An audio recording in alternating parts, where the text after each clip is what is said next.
Barbie Imperial nakatanggap ng papuri sa Bicol Ayuda. Ibinahagi ni Barbie Imperial ang mga donasyon na kanyang natanggap para sa mga biktima ng Bagyong Christine.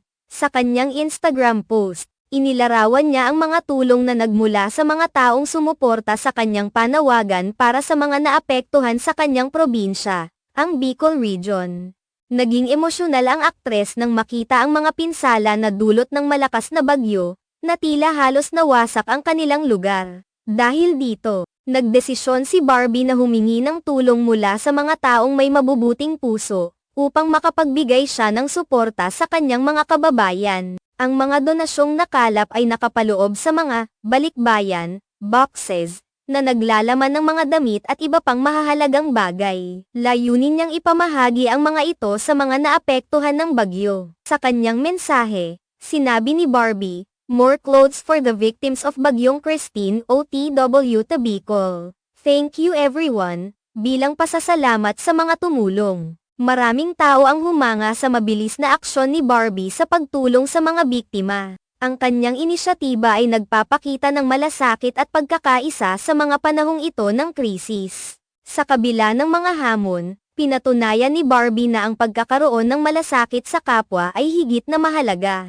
Ang kanyang post ay hindi lamang isang anunsyo kundi isang inspirasyon sa iba na gumawa ng mabuti. Sa mundo ng showbiz, mahalaga ang papel ng mga artista sa paglikha ng kamalayan sa mga isyong panlipunan. Ang kanilang impluwensya ay nagiging daan upang makapagbigay ng tulong sa mga nangangailangan. Hindi may kakaila na ang Bagyong Christine ay nagdulot ng malaking pinsala sa Bicol Region. Ang mga pamilyang naapektuhan ay nahaharap sa mga hamon tulad ng kakulangan sa pagkain, damit, at iba pang pangunahing pangangailangan. Ang mga donasyon mula sa mga tao, tulad ng ginawa ni Barbie, ay malaking tulong para sa mga pamilyang ito. Makikita sa mga larawan na ibinahagi ni Barbie ang mga kahon ng donasyon na kanyang natanggap, na puno ng mga item na tiyak na magpapagaan sa sitwasyon ng mga biktima. Ang kanyang aksyon ay nagpapakita ng tunay na diwa ng bayanihan, na tradisyon ng mga Pilipino sa pagtulong sa kapwa sa oras ng pangangailangan. Sa mga panahong ito,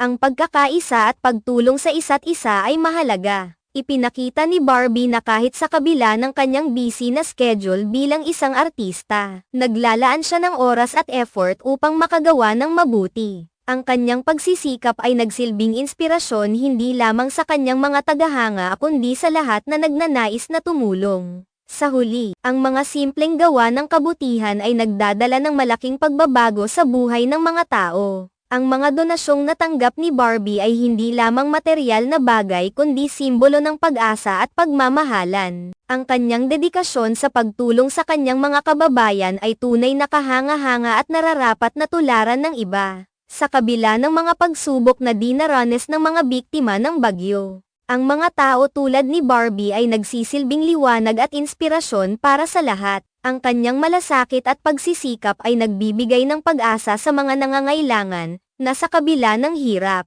may mga taong handang tumulong at makinig.